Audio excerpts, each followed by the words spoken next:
Order. Please stand and salute the flag. I pledge allegiance to the flag of the United States of America and to the republic for which it stands, one nation, under God, indivisible, with liberty and justice for all. Please remain standing. We're going to have a moment of silence for the former mayor, Richard Pucci's passing.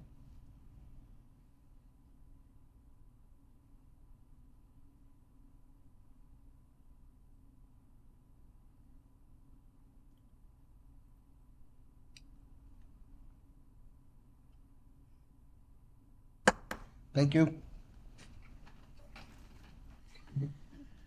Announcement of the Sunshine Law. In accordance with the Open Public Meetings Record Act, it is hereby announced and shall be entered into the minutes of this meeting that adequate notice of this meeting has been provided by the following: posted on the bulletin board of the office of the Township Clerk, posted on the bulletin boards within the municipal complex, printed in the Home News Tribune and Cranberry Press on December 27th, 2024, posted on the Monroe Township website, and sent to those individuals who have requested personal notice. Madam Secretary, roll call, please. Mr. Lupo? Here. Mr. Masters? Here. Mr. Busman? Ms. Caratori? Here. Mr. Tanzi? Here. Mr. Jaffe? Here. Mr. Cole? Here. Mr. Jadis? Here. Mr. Vigani? Here. Chairman LaFata? Here. Okay, members, we have minutes from our regular meeting held May 27th. Do I have a motion to approve? Do we have a second? I'll second it. All in favor? Aye. Okay, board members, we are absent a vice chairperson, and in lieu of that, we're going to open the floor to nominate a vice chairperson tonight. With that being said, I am going to make a motion to nominate Mr. Lou Masters as vice chair. Is there a second? I'll second. Okay, are there any other nominations for vice chair? Seeing there's none, I'll make a motion to close. All in favor? Aye. Thank you. Welcome aboard, Lou. Can we have a roll call, please, just to make it totally official for his approval? Mr. Lupo? Yes. Mr. Masters? Yes. Yes, but he closed. He doesn't want Ms. Caratori? Yes. Mr. Tanzi? Yes. Mr. Jaffe? Yes. Mr. Cole? Yes. Chairman LaFata? Yes. Welcome aboard, Lou. Your salary went from 0 to 0. You're doing good. That promotion was well worth it. Yeah. Okay, we're going to jump out of order. We're going to call up Mr. Sachs, please.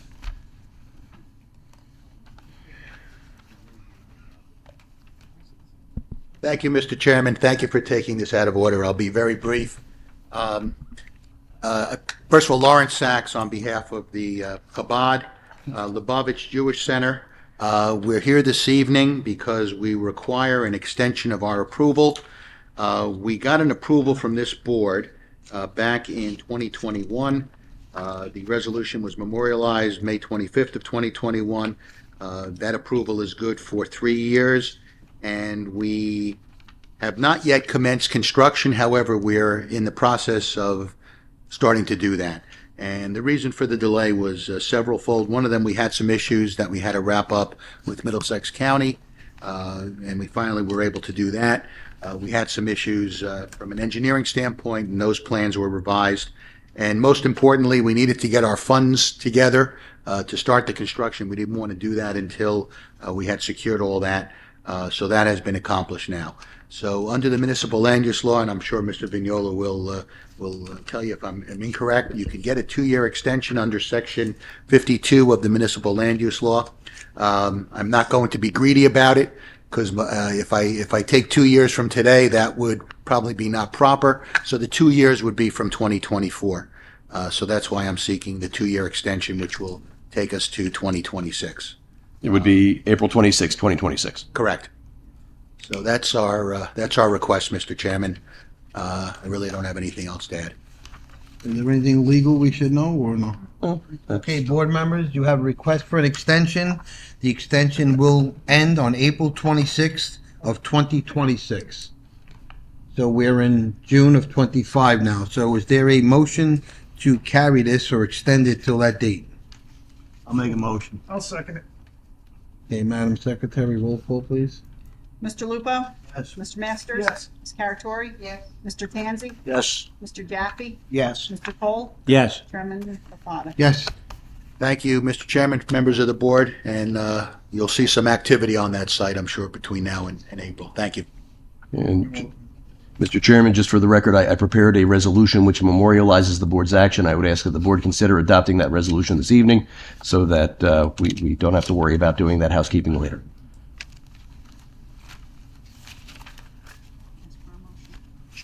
Yeah, hold on a second, I'll make sure I have it. Okay, board members, you heard our attorney. Do we have a motion to adopt the resolution? Motion to adopt. Is there a second? Second. Madam Secretary, roll call, please. Mr. Lupo? Yes. Mr. Masters? Yes. Ms. Caratori? Mr. Tanzi? Yes. Mr. Jaffe? Yes. Mr. Cole? Yes. Chairman LaFatta? Yes, Thank you. you're welcome. Yeah, we figured that out. Next application, BA-5251-24, 257 Applegard LLC.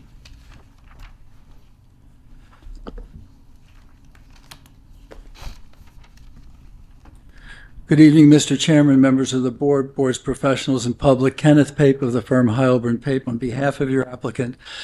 This is a continued public hearing. We were last before the board at the January meeting, and since that time, we've been before your TRC on a number of occasions, but this is our first time back in front of the board. And Mr. Chair, we have a succinct presentation to make to the board this evening. When we appeared before the board in January, there were a number of concerns that were brought to our attention by the board professionals, and some members of the public. And our clients took it to heart and made substantial modifications to the plan. With your permission, I'll do a very brief outline of what those revisions are and then call upon Mr. Ali to identify them on his plan. And we'll also call upon Mr. Remsa to identify the remaining variance relief that is required. Mr. Chair, at the last meeting in January, the architect testified, and there were comments that architecture was not appropriate for use variance and more appropriate at site plan. Our architect is here this evening if anyone has questions, but I did not intend to call him based on that guidance from the last meeting. The applicant made the following modifications to the plan. There was an industrial building. There was a retail building, an industrial building, and two single-family residential lots. The industrial building did not seem to be appropriate by many of the board members and professionals.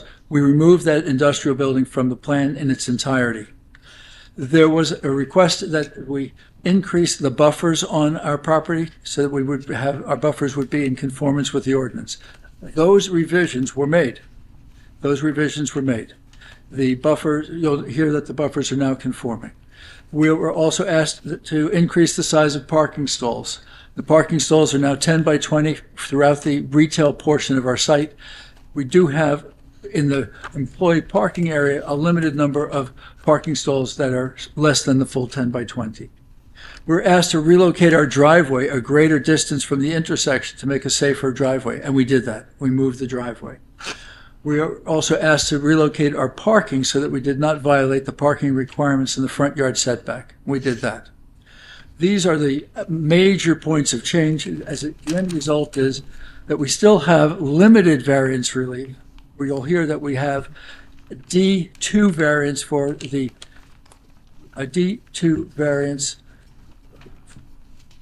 the size of our property. We have a 15-acre parcel, and the zone says 5 acres is the maximum. We only use 5 acres. 10 acres are environmentally constrained, but we need a D2 for that one. And we have an unusual condition. There's a river that runs through the middle of our client's property. The river separates the property that's oriented to Applegarth Road from the property that's oriented towards Union Valley Road. The river, however, isn't coincidental with the zone line. If we follow the river, there's a small piece of residential property trapped on the commercial side of the property, and we're asking for D1 relief to use that portion of the property for employee parking. With that as the outline, I'm prepared, with your permission, to go right to Mr. Sharif Ali. Yes, please proceed, and counsel, we would like for the record a copy of the transcript. Transcript will be provided to the board, the board's professionals, certainly. Mr. Ali has been sworn on this application, and his credentials were made part of the record at the January meeting. Would you like to do that this evening? I'd love to swear him in again, but I don't know that we need his credentials. Okay. And while we're doing that, Mr. Pape, just for the record, this is a D variance application. This started at the January meeting. There are 6 members present this evening who are capable of voting on this application. We have 1 member who we anticipated would be here. He has not arrived yet. So that is where you are. I don't know whether the applicant wishes to proceed. And then when we get to the end, decide whether or not they'd like a vote or carry in order to have an absent member review the transcript. Mr. Vignolo, thanks for the advice and the opportunity. We'll figure that out at the conclusion of the testimony. Thank Of course. Thank you, sir. Mr. Ali, if I could have you raise your right hand. There we go. Do you swear the testimony you're going to provide is the truth, the whole truth, and nothing but the truth? I do. All right. If you could state your name, spell your last name, and give us your address for the record, please. Sharif Ali, ALY, 757 Ridgewood Avenue, North Brunswick. Sharif, I just took the opportunity to provide an outline. I'm going to ask if you could, as the design engineer, testify to the points that I've made, drawing to the board's attention and the board's professionals' attention the revisions that our client authorized you to make to the plan. Yeah, I will go pretty quick with that. Wireless one right there.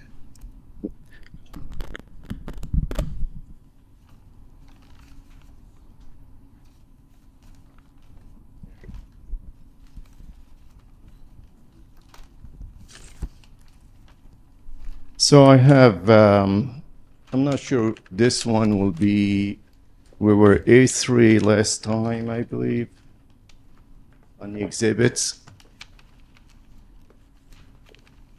Yes? So if you have this one, This should be A5. there should be about 15 of them. A5. A5.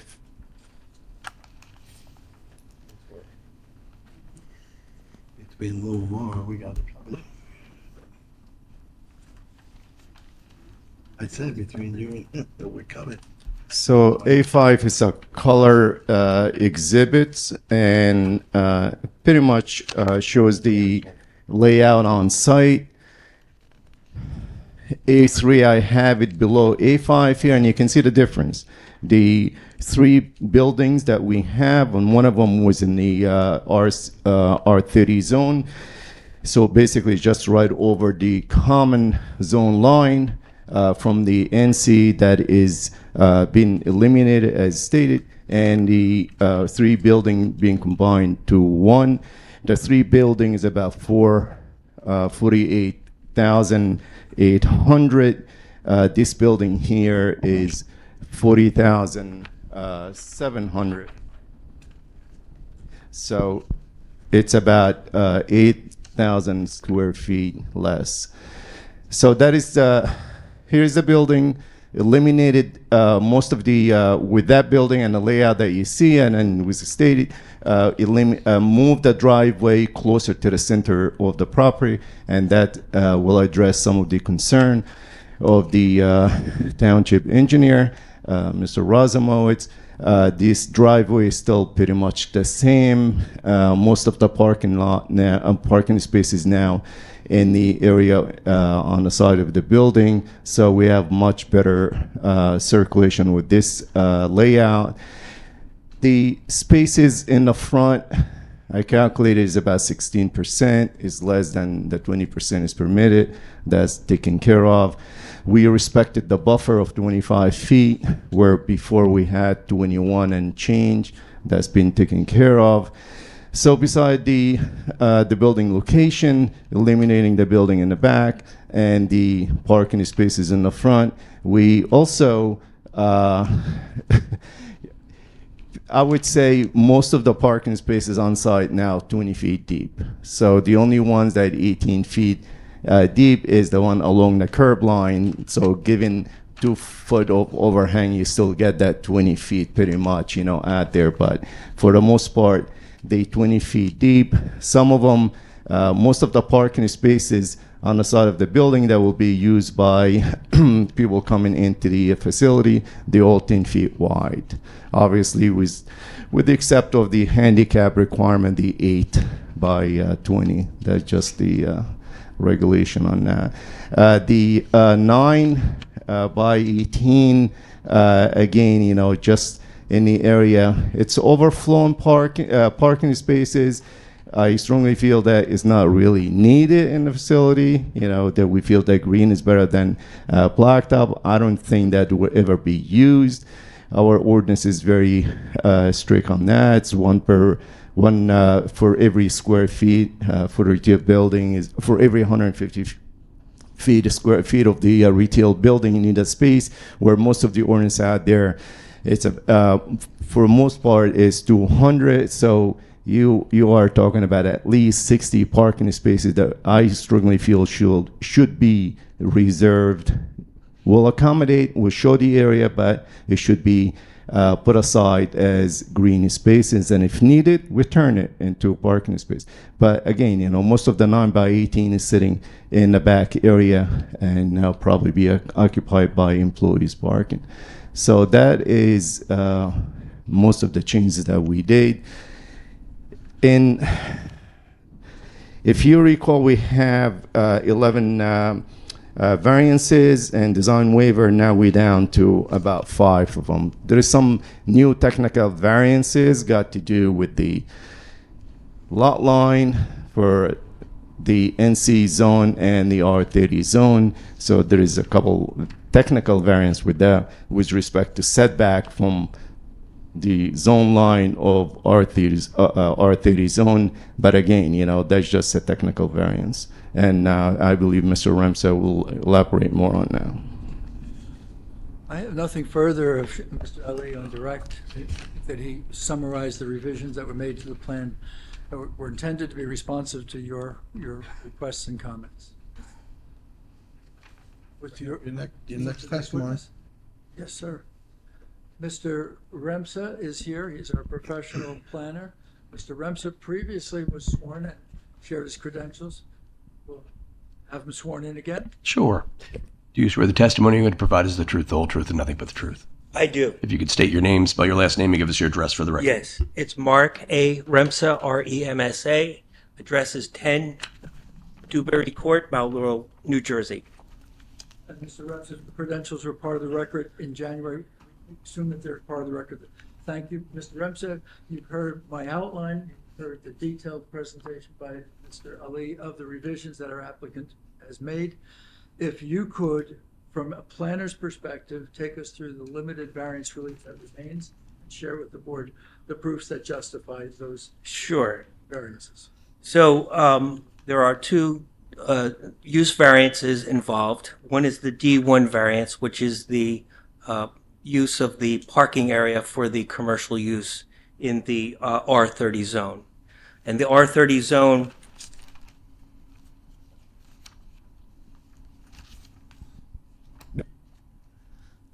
zone follows where my finger is drawing across the, what number is this? Oh, A5. So A5, I'm crossing over tracing the zone line. So to the upper part of the drawing, that's the NC zone, and then the bottom part of the drawing is the R30 zone.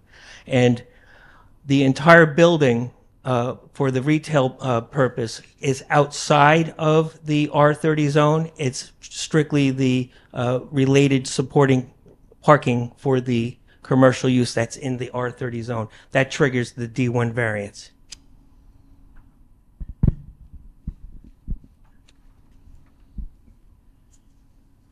And then the D3 variance, it's related to the conditional use requirements for the neighborhood shopping center. Neighborhood shopping centers are permitted only as a conditional use in the NC zone.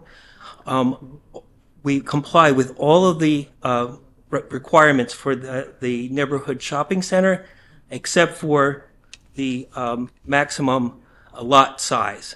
And it was discussed earlier that the property is over 15 acres of land, and the maximum is 5 acres. And so, again, I'm going to go to the drawing. So the drawing shows that there's a stream that runs through here, and there's a stream that runs through here. And this vast dark green area on the drawing, this is all freshwater wetlands and floodplain area. So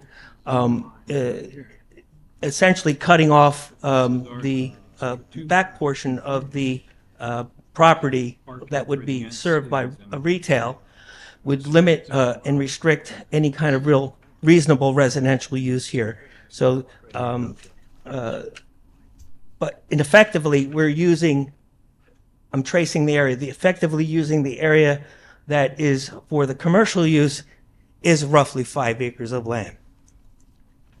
But it's more of a technicality in terms of the 15 acres. But all of the other requirements, the buffer requirements, the maximum of 20% of parking in the front yard for the shopping center, we comply with all of those requirements.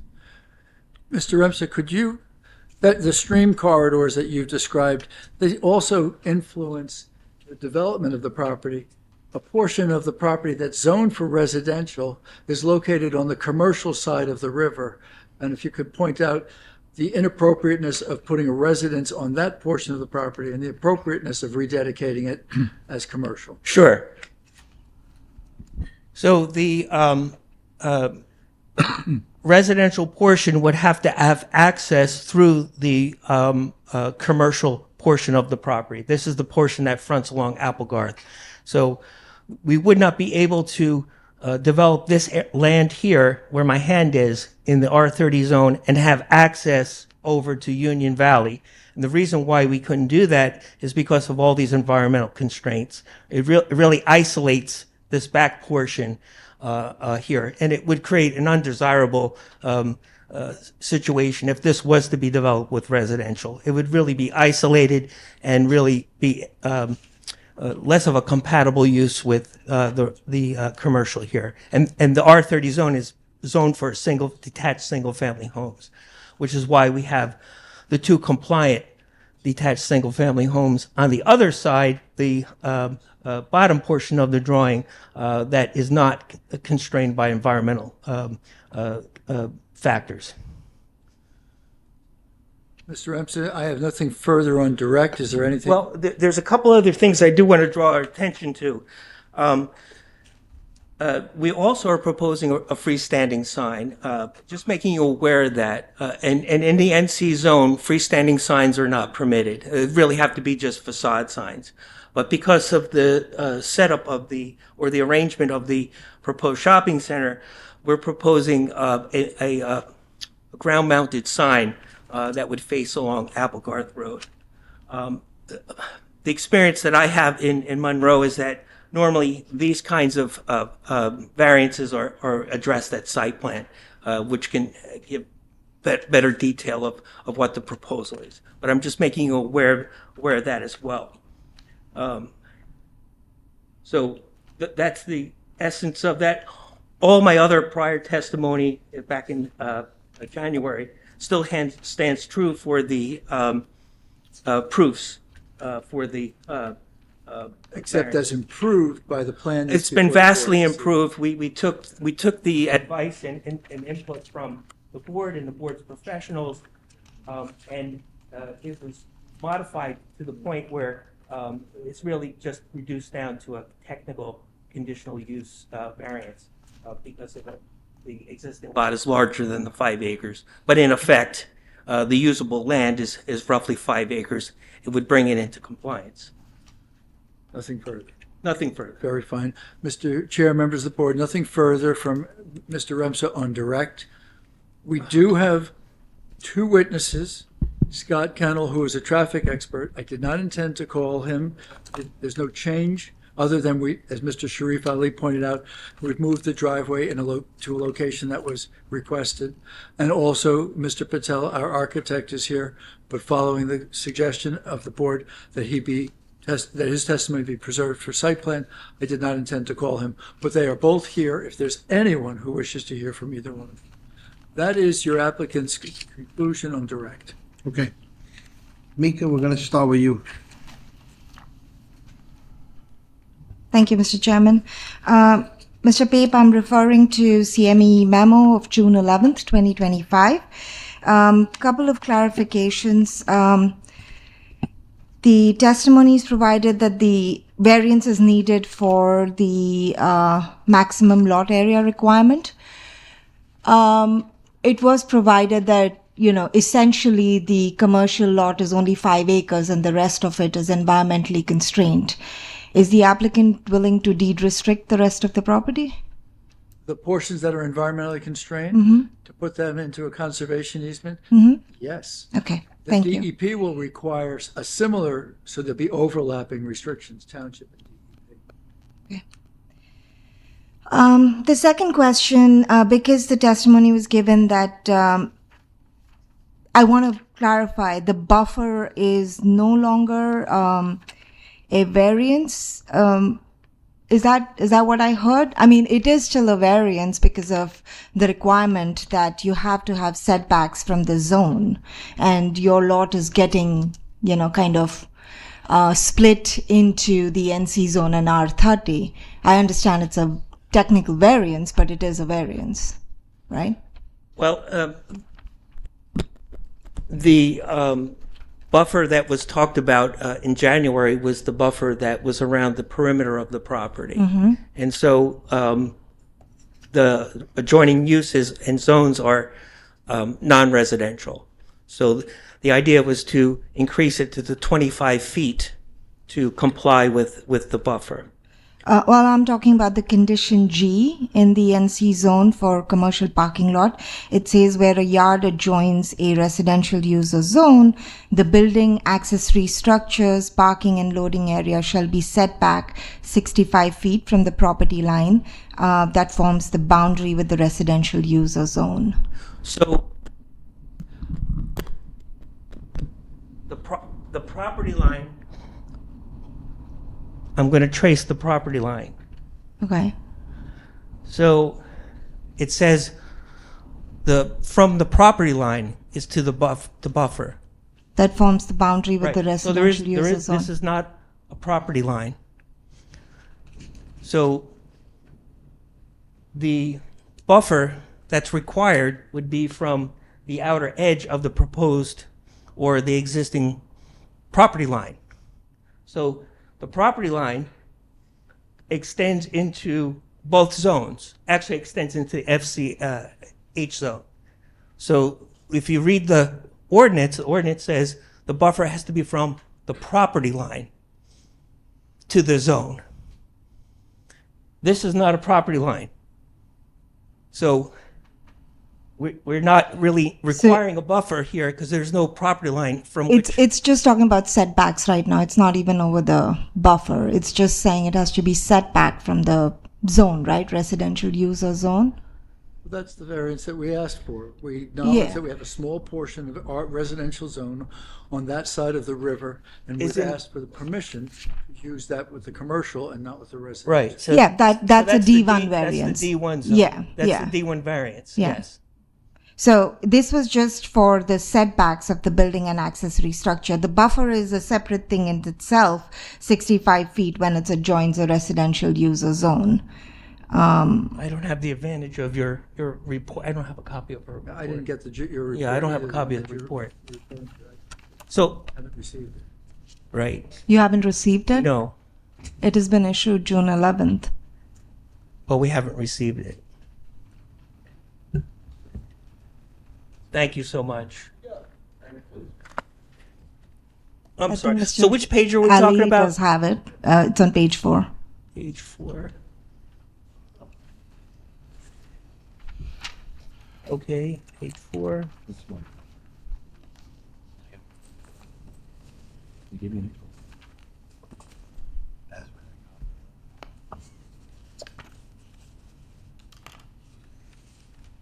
think that there is an opportunity to interpret the ordinance as it being a technical variance.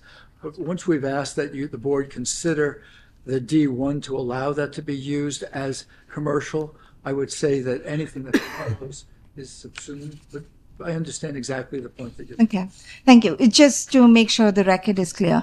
The other item, Mr. Ali clarified for me at 16%, that's fine. Regarding the, another item was the buildings shall have break in the facade. And I understand that this is not site plan, but we did receive the elevations. So I want to make sure that, this will be complied with and will not be another condition that's not being met. If you're asking that the architect modify his plan at the time of site plan to have those dimensional breaks, the answer is yes. Okay, thank you.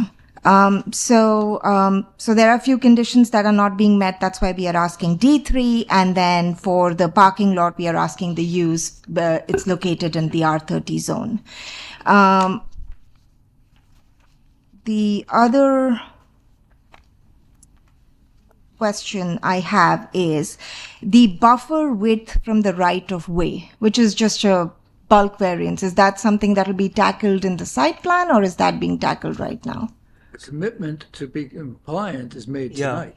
So is it, and maybe I am wrong here, but is the buffer width supposed to be 60 from the property line? No, 25 feet because across the street is a non-residential zone. So this is a non-residential zone. Okay, This is a non-residential zone. yes. 25 feet, 25 feet, compliant. So it is not 60, the buffer requirement is not 60. Only if you No, have only residential. if there's a residential zone. Okay, No residential zone to the west, no residential zone to the south, and there is a substantial buffer here, which is hundreds and hundreds of feet. okay. Is that buffer going to have berms? I think that'll be saved for the site plan. Okay, so site plan question. Going back to, again, I'm not sure if I'm supposed to ask this question or not, but the parking stall size, because Mr. Ali did testify, I just want to make sure for the record, how many are 10 by 20 and how many are 9 by 18? Mr. Ali? Sure. That is all shown on the cover sheet, sheet 1 of 7. To the left side of the cover sheet, or the second half of the left side of the 7 sheet. So we have 99 spaces, 10 by 20. You want me to go through all of them? No, so that's what I was getting to. So there are different varying sizes, right? Not just 10 by 20 and that's what and 9 by I 18. indicated that, yes. Okay. So, are we seeking that variance at this point, or are we waiting for site plan for that? The parking dimension variance we're asking the board to consider this evening. Okay. To go back to that testimony, Mr. Ali, is it the applicant's intention to do all those, the ones you pointed to, the northeastern portion to be banked parking spaces? What would that then make your parking count to be? Do you know? So Because you just for the testified to record, that. we meet all the Yeah. parking requirement. Mm-hmm. And what I was saying before is that the ordinance required a space for every 150 square feet, where most of the ordinance out there per 1 to 100. So if you play the difference, you will see that somewhat around 50 spaces, 54 spaces that we over. But if you count all the spaces along this area, you come up with around 60 spaces. So what I was saying is that if we we'll have the area for it. If it's needed, we'll blacktop it. But for now, we prefer to have it green. We'll make sure that will accommodate it in our stormwater, so we don't have to go back again for stormwater. But I strongly feel that they are not needed at this time. May I suggest that that's something, if during site plan, you can bring with the details so that the board has opportunity to look. For this application's purposes, we say your parking count is 271 and you're seeking the stall size Yes, variances. that's pretty fair, yeah. Thank you.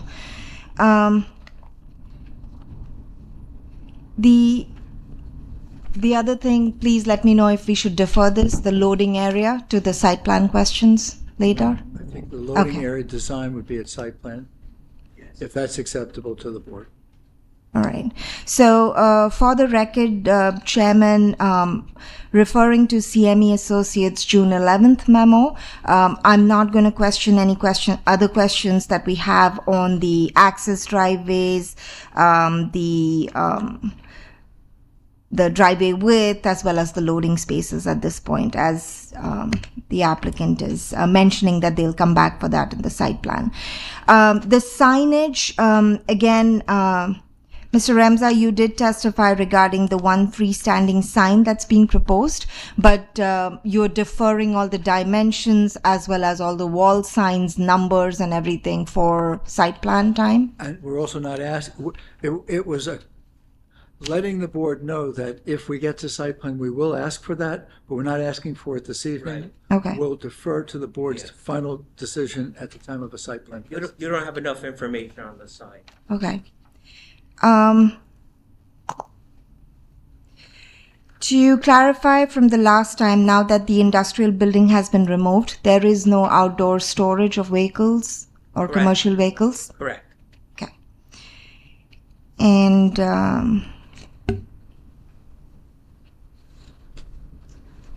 I think that's it, Mr. Chairman. Thank you. Thank you, Mika. Mark, do you have any questions on this for a use variance?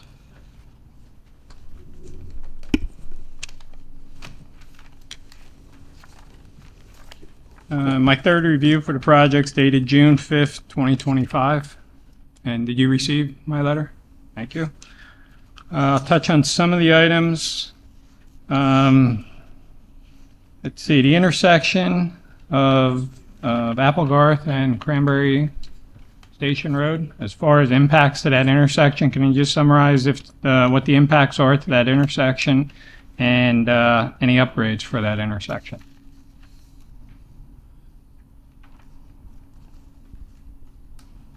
Bringing up Mr. Kennel. So, Good evening, sir. Do you swear the testimony you can provide is the truth, the whole truth, and nothing but the truth? Yes, I do. Scott Kennel with McDonough and Ray Associates. Scott, remind us, were your credentials placed on the record in January? Yes, they were. We'll accept them. Thank you.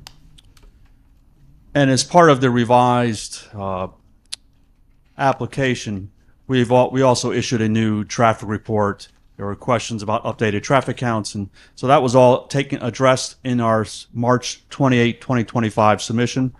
But as far as the intersection, Mark, of Union Valley and Applegarth, we determined that it operated an overall level of service C with the current operation, with no improvements. Obviously, that'll be subject to Middlesex County formal review and approval should the board grant this application. So at this time, we haven't recommended because we were able to provide an overall level of service C for the weekday AM, PM, and Saturday peak hours analyzed. Thank you. And I would just ask if that, should this get approved tonight for the use variance, that's something we can take a look at again at the time of site plan? Sure. Thank you. And as we have in the past, Mark, any meetings we have with the county, we'll make sure you're invited. Thank you. The circulation of the site, the ingress and egress, looks like one driveway is full movement and the northern driveway is egress only. That's the way the plan has been developed. That's correct. We gave further discussions with the county and with the possibility at the northerly driveway to permit right turns in, but that's final design aspects that we'll discuss with the county. But all southbound left turn ingress movements would occur at the southerly driveway that's located approximately 500 feet north of Union Valley Road. So again, as Mr. Pape, as you mentioned, any county meetings, I'd like to be a part of that because I'd really like to see that northern driveway full movement. And if it can't be, certainly the right-in helps that situation. But, I'd like to see that full movement if we can get it. We'd certainly like you to bring that position to the county's attention. Thank you. Jump into a couple other items. With regard to the sign, I know you're not asking for a variance on a sign now, but to consider the sign location versus the landscaping and your ingress points. So assuming that northern driveway doesn't change, you may want to move the location of the sign so that people know to get to that southern driveway. And also to propose landscaping in your buffer. Certainly you want visibility of your sign, but we also want a buffer. So look at that when you get the site plan. The trash enclosure, it looks like the gates of the trash enclosure swing out into the drive aisle. Again, something to look at the time of site plan. If we can improve that situation, because a lot of the retail sites I seem to visit, the gates never stay closed. So take a look at that. And then the rest of the items in the review letter, you would agree to meet those? Those are, I believe the rest are pretty much site plan items to be addressed when we return with a full site plan. The answer is yes. Correct. Just one more comment or question I got. The number of tenants on your site plan, it seems to be set up with 5 tenants, but looking at the architectural plan, it looks like 12 or 14 tenants. So that would certainly impact your sign to get all the tenants listed, but what is it? I think that the architect showed that the building has the ability to be broken into that many. Our client advised us that his target was 5. The parking requirement will be met no matter how many tenants that are in the space in the building. Again, if this board were to grant use variance relief and we can progress, we have a confidence level to be out in the marketplace. It would be inappropriate for us to be in the marketplace soliciting tenants without your board's blessing. That's something that would be in place when we return. So whether it's 5 tenants or 12 tenants, it doesn't impact your parking. It doesn't impact your retail space. Not, correct. And that may vary depending upon the build out. Correct. Thank you. I have nothing further, Mr. Chairman. Thank you. Any board members have any questions for use variance only? Mr. Lupo. At any time, is this site going to house a generator? Anytime, I'm sorry. A generator, is it going to be a generator on? If this board directed the applicant to have a generator at the building, we would add a generator to the building. Or sometime, So you're going to have to come back on site to show a site plan to show exactly where you're going to put it. if there was a request that the applicant have a generator service the building, we would find a place to put the generator there. Okay, thank you. Any other questions from the board? Buckle in. No, I'm kidding. First of all, Mr. Ali, last meeting, I know we had words about the water. You were right. I was wrong. So I wanted to admit, I know, I never admit that. It's been bothering me since that meeting. So this is, I'm just trying to reconcile the old plans. This is going from 3 buildings to 1 building now, correct? This is going from 2 retail buildings and 1 industrial building to 1 building. That's Okay. correct. With Retail. And originally it was 18 retail, you're going to 5, or you're thinking about going to 5. Approximately. Okay. All right. No more outdoor seating. I know you had an outdoor seating. You asked us to remove it. It's gone. Okay. Outdoor seating buildings. Oh, I know we made a request because I wrote it down with the traffic study because we noticed that it wasn't during school hours. It was past school hours. We wanted to know how, because there's 2 major schools right there. I didn't see that in here. Scott, there was a new report that was generated and delivered.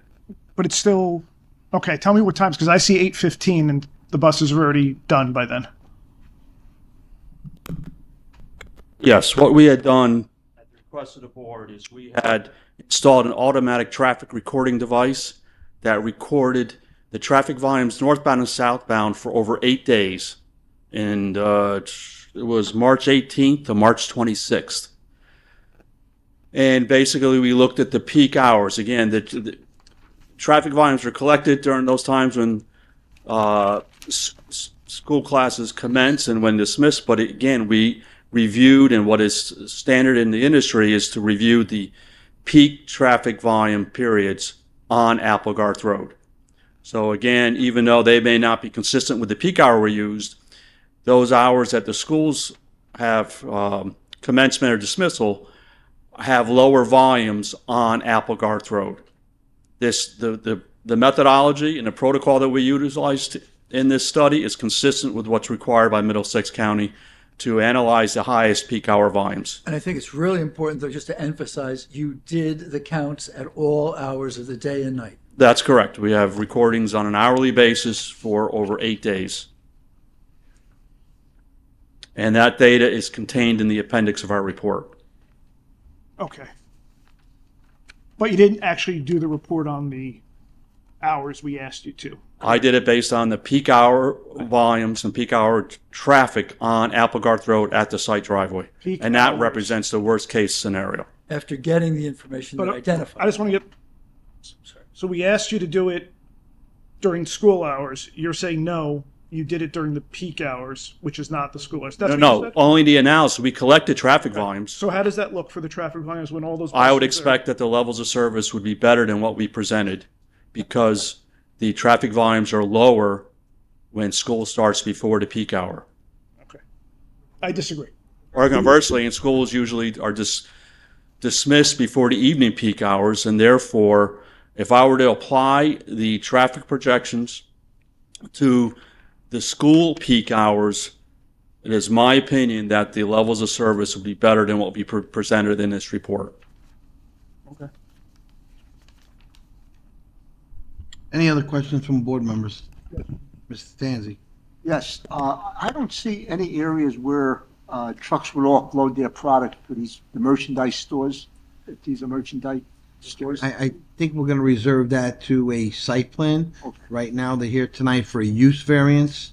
Once they're able to use the property, if we approve it, then we'll get into the balance of the application. Any other board members, any questions? Yes, just one question to follow up on the traffic. I'm not quite sure, Lou, whether you got the answer you wanted. It seems to me that the traffic, I don't know if you've ever been there when the traffic leaves school in the morning, goes there and comes back, but it's pretty heavy. I've been there when that happens, and the buses back up quite substantially. Everybody's crossing the street constantly, and I'm wondering if I'm not quite sure I understand what you're saying. You're saying that the traffic is actually less during the school dismissal and arrival Commencement, that is correct. than it is during peak hours. The volumes are anywhere from 100 to 200 vehicles less during those hours, depending on the day of the week I'm reviewing.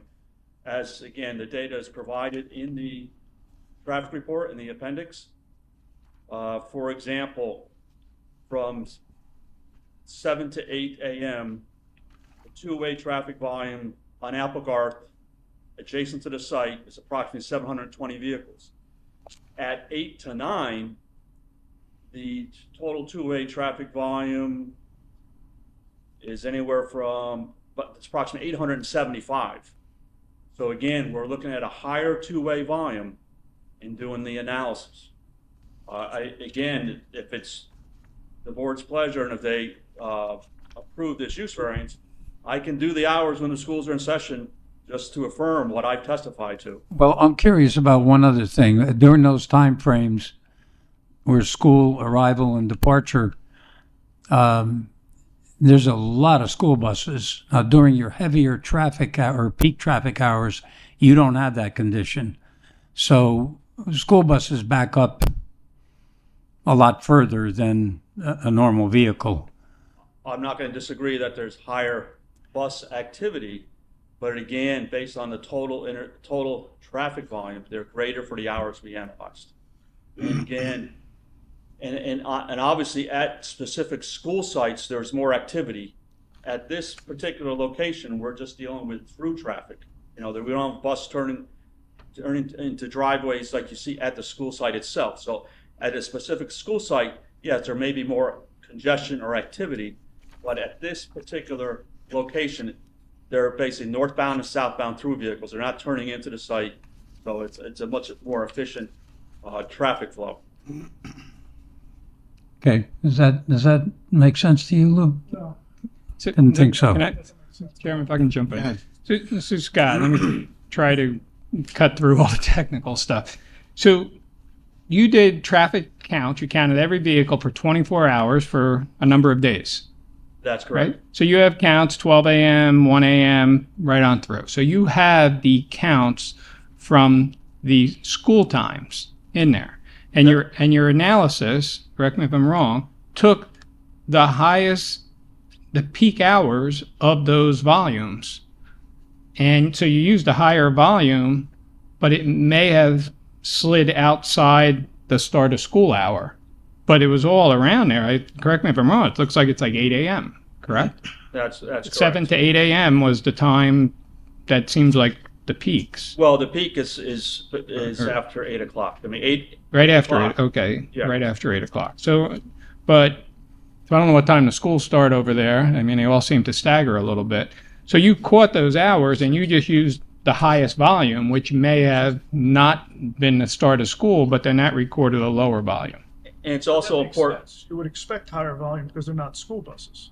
You would expect lower volume because the school buses move slower through the intersection. I mean, if you've ever been at that light behind a school bus and you wait 20 minutes, you gotta wait for the light to turn 3 times. Because So- the buses are lined up 8 deep. So Scott, where were the counts taken at? Counts are taken along the site frontage. Along the Alpagard site Run, frontage, right so along not the at site the frontage. intersection, but at the site frontage. At the site So frontage. you may have school, sorry to, I don't mean to get into No, debate that's with the board member, but the intersection, you may have buses coming up to that intersection, but not in front of the site on Applegarth Road.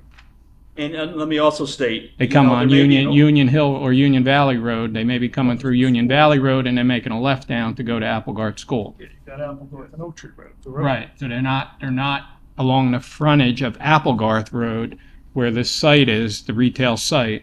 So there was no, it didn't pick up those buses coming up It Union didn't pick up the buses. because Yeah. it didn't pick up Union Valley buses, right? Correct. It picked up whatever buses went past the site. On Applegarth Road. That's- That's the That's the issue. difference, I think. Yeah. So if you took the counts south of the intersection near the school, yeah, they may be different. I mean, we have those specific by movement with the counts we conducted in October of 2023. But at the last hearing, the board was concerned, one, that the traffic counts were 14 months old. Right. So we updated them. And also want us to capture traffic associated with the senior communities in the area. And it's important to recognize that the analysis we did here considered a 10% traffic growth for other developments that may take place, and also took another 10% adjustment to account for those snowbirds that haven't come back and they still haven't arrived. So we took multiple steps to present a worst-case conservative analysis to present the results that we did. And these peak volume counts are actually higher than your first report, correct, when you did your analysis? There are certain time periods, yes. In the PM peak, yes. The AM, they're comparable. Does that help? I have a question. With the respect to the property across the street, the golf range, that is slated for the Board of Ed, am I correct? Yes. Okay, so there's a potential school that's gonna go there, correct? So how would I know we can't base this application on that, but if we put that into the equation, how do we calculate that now, anticipating we're gonna have that? Mr. Chairman, frankly, we don't. I mean, there's nothing proposed from the school. They may be the owner of the property at the moment, but there's no plan that they presented. So it would be like having a vacant neighborhood commercial across the street. Then you can't factor in some future development of a wooded site. So essentially, there's no plan at the Board of Ed that I'm aware But of. they did agree that they would review the traffic signal when we get down to nitty gritty, if I heard correctly before? That's correct. It goes through the county. It's Any two modifications county or anything? roads. And, we would look at it again after it goes through the county and they analyze these turning movements come from the northern driveway, whether that becomes full movement, that would also impact that intersection. May not be enough of an impact to warrant, adjustments to the signal, but it may be, but it has to be looked at again at the time of site plan. Okay. So it could be actually that what we approve here will impact whatever they decide to do with that property across the street. It's got to impact it, right? Again, just like any vacant property, I'm calling it a vacant piece. There's obviously, the former driving range there. But future development is going to impact the traffic signal. Whether it impacts it enough to warrant adjustments to the signal or not would have to be determined by that review of whatever is being developed. So we can't sit here and anticipate Right. what's going to be developed in the future and try to, anticipate that and do signal adjustments. It is a Middlesex County traffic signal. They're going to be speaking to the county. County does have to sign off and approve this application as well. And they'll look at that northern driveway as He'll well. be present at these meetings. As Mr. Pape said, I will be invited to the meeting with them in the county, which is pretty typical when we run into some of the traffic signals and these egresses on county roads. Any other board members? Thank you. Hey, just to clarify, they are using it for offices across the street. Legal personnel services is there. I thought I corrected myself that it's not vacant. It's something. Seeing there's no other questions, anyone from the public wishing to be heard on this application, please come forward. Seeing there's no one from the public, I make a motion to close the public portion. Do I have a motion? Motion to Chair, close. if I might, if I could just have, Just let us close the public portion. Second, did someone say? Second, all in favor? Aye. Aye. Public portion is closed. Go ahead. I just would ask if we could have a moment, a 5-minute recess. I would like to speak to your council. Sure. Thank you. We will adjourn at 7:35. We got 6.5 minutes.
Counsel, I think you have something you'd like to say? Do, Mr. Chair, members of the board, we have a court reporter here this evening. We'll have the transcript delivered to the board. Angela has indicated within 2 weeks. We would respectfully request that the vote on this application be adjourned to your next meeting. We'll deliver the transcripts within 2 weeks of tonight so that everyone who's not here has an opportunity to review it. Also, I could point out that in January, when we were here, there was transcripts created, hard copies were delivered, as well as electronic. If there's anyone who missed the January meeting and could qualify to vote at the next meeting, there'll be that opportunity. But we'll have the electronic versions of tonight's and the hard copies delivered within 2 weeks. Okay. We would appreciate if you could carry us to your next meeting for the vote.